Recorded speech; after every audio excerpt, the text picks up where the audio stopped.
Welcome to my channel Pallavi digital arts. గాడిద అతి తెలివి. ఒక ఊరిలో ఒక కూలీ రైతు ఉండేవాడు.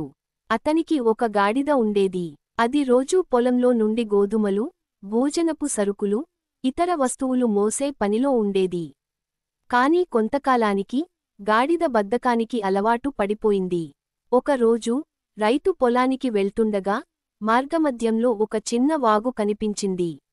ఆ వాగులో ఒక బస్తా తేలుతూ కనిపించింది. ఆసక్తిగా చూసి తెరిచి చూడగా అందులో ఉప్పు ఉంది.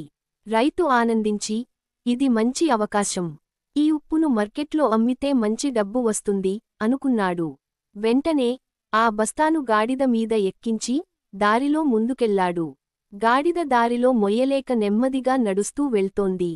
వాగు దాటే సమయానికి అది పొరపాటున జారిపోయి నీటిలో పడిపోయింది. నీటిలో ఉప్పు కరిగిపోయి గాడిదకి బస్తా తేలికగా మారిపోయింది.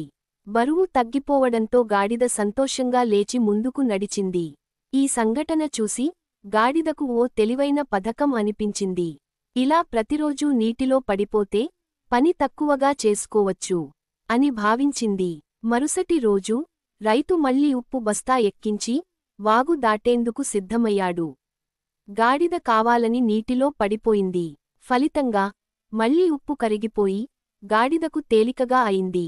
రైతు గమనించి, దీని వెనుక గాడిద బుద్ధి ఉందని అర్థం చేసుకున్నాడు.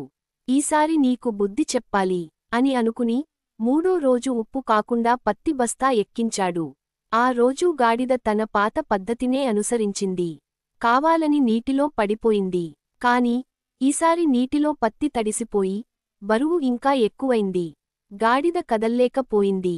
రైతు కోపంతో, ఇప్పుడు నీ బద్ధకానికి సరైన గుణపాఠం చెప్పాను అని అన్నాడు.